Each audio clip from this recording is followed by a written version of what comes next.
అవును. అయితే పెళ్ళెప్పుడు? పెళ్ళా? అమ్మో, మా వాళ్ళు ఒప్పుకోరు. పోనీ లేచిపోదామా? లేచిపోదామా?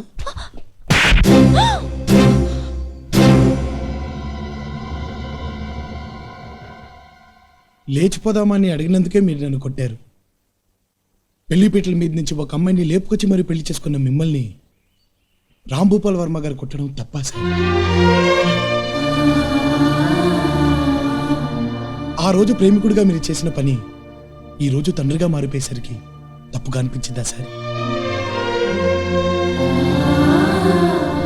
అప్పుడు తొందరపడింది, మిమ్మల్ని కొట్టింది మీలాంటి ఒక తండ్రి మనసే సార్. అందుకు మీరు వేసిన శిక్ష